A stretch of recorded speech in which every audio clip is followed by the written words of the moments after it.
An army marches on its stomach until it starts to puke and poop everything in that stomach out. Welcome back to Wait a Minute in History, and I'm your friendly neighborhood social studies teacher and history teacher and every other kind of teacher, Mr. Hill. Today, I'm holding what is possibly the deadliest weapon of the 12th-ish century, which is the European short sword, or the knightly arming sword, because today I'm going to talk a little bit about war. No, I'm not going to talk about murder. I'm going to talk about other things. You bunch of sickos. So last time I talked a little bit about more soldiers dying of influenza in the 1918 pandemic than did in combat. And today I wanted to add a little bit of context to those numbers. I did get some really great feedback from my first video, including some people who said I should have more visuals. And I totally agree. As I get better with this, as it goes along, as I learn how to edit a little better, we'll add some fancy screens. But for today, here's your visual, stolen straight from my daughter's room. And you're going to see it backwards, but there's your visual. We'll go along and I'll try to add more visuals. But according to the War Department, for 1918, the conservative count, influenza sickened up to 26% of the United States Army. That's over 1 million men, and killed almost 30,000 before they even got to France. Okay? On both sides of the Atlantic, the Army lost almost 9 million working days from enlisted men due to influenza. The Navy reported only about 5,000 deaths, but they reported that the infection rate, the rate at which people were sickened by it, could have been as high as 40%. Now, I want to draw your attention to something really quickly that will come up here in a bit. The Navy, as I hope you're all familiar with, is in boats. Boats are small, cramped spaces full of people breathing on each other, and the infection rate in the Navy, according to the War Department, was over 40%. Okay? So, at the end of it, American lives claimed in combat in World War I numbered about 53,402. American lives claimed of disease, 63,114, a marked difference. But you're saying to yourself, wait a minute, Mr. Hill.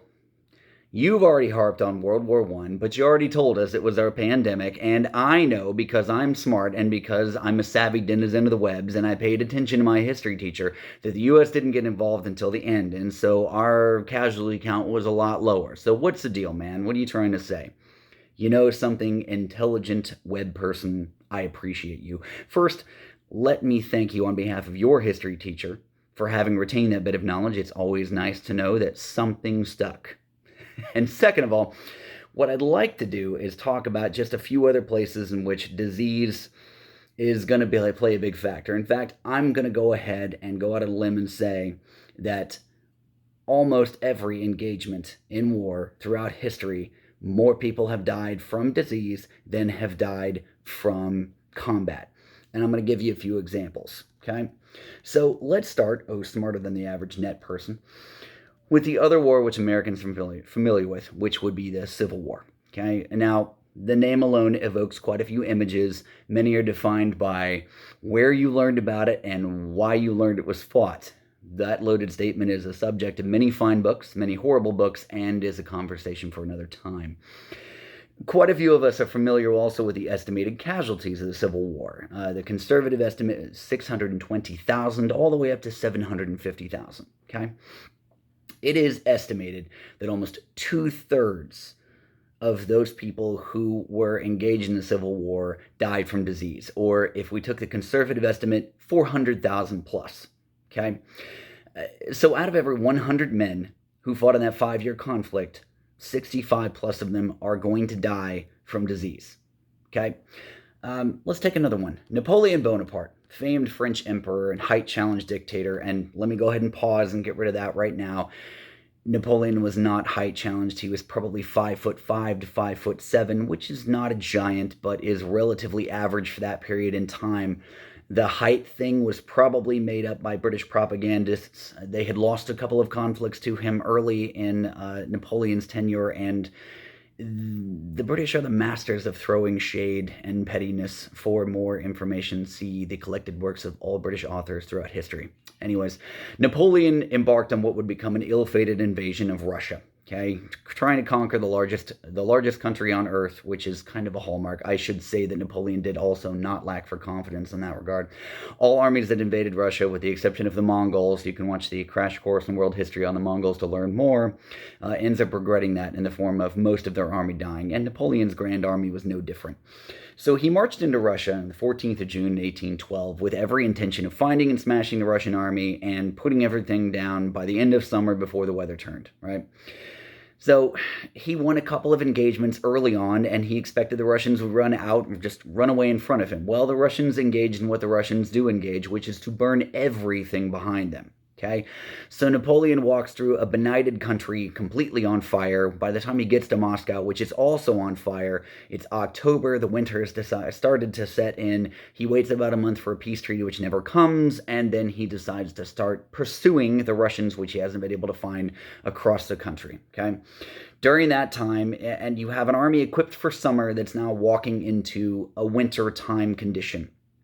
You don't have enough tents, you don't have enough of anything, and so you have a whole lot of men engaging in extraordinarily poor hygiene, living together in what tents they can scrap together, sleeping very close together next to the fire, not taking very good care of their clothing, weapons, anything else, and as a result, you start to have a whole lot of lice and fleas. That's gross enough, but the lice and the fleas in particular, delivering what we believe to be typhus. It's a disease that causes everything from the staples of diarrhea and delirium to bleeding through the skin, hypertension, and death. That's probably what claimed a lot of Napoleon's army. Typhus and the cold claimed so many lives that Napoleon's Grand Army marched across the Russian border with 685,000 men in his army, the largest relatively reliably recorded army in the history of warfare. It was reduced down to somewhere between 22 to 38,000 men by the time they limped back across the border. You do have to keep in mind that over 100,000 of them were taken prisoner.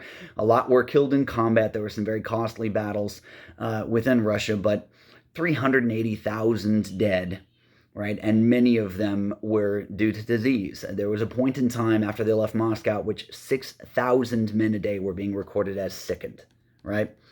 In the summer of 430 BC, the Athenian army, under the command of the legendary commander and dictator Pericles, was engaged in the early stages of what would be later referred to as the Peloponnesian War against Sparta, and Sparta and others hated Athens for, among other things, taxing the city-states to death for resources in order to bling out Athens, because Pericles actually stated, hey, Athens is the greatest, so we should look the greatest.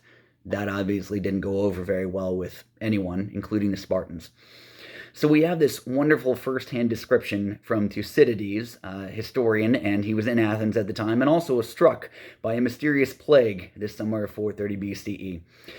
He described that there would be coughing, fever, a high rate of death. There were a few people who think this might have been the first Western recorded incidents of bubonic plague. But nevertheless, what happened is Pericles started to draw citizens in. Sparta was coming towards Athens. We drew all these citizens from the country, which is, from all we can tell, probably where the plague started.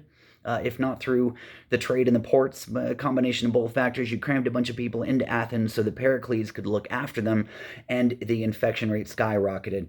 The list was over 30,000 citizens would die of this plague, including Pericles.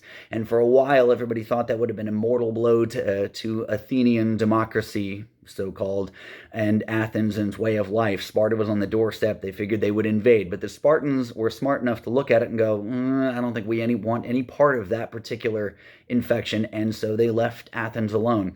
It was greatly weakened, but they were able to come back together enough so that that particular war would go on and off for another 25 years. So, why am I telling you this?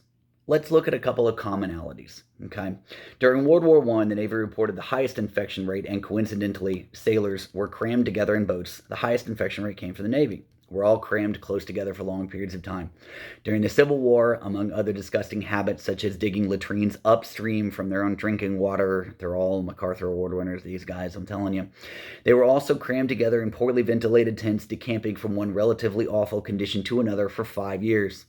During the Napoleonic campaign in Russia, the cold weather forced large groups of tired, dirty, and poorly nourished people together in small tents where the lice and fleas could bite them, transmitting typhus and wiping out the vast majority of his grand army.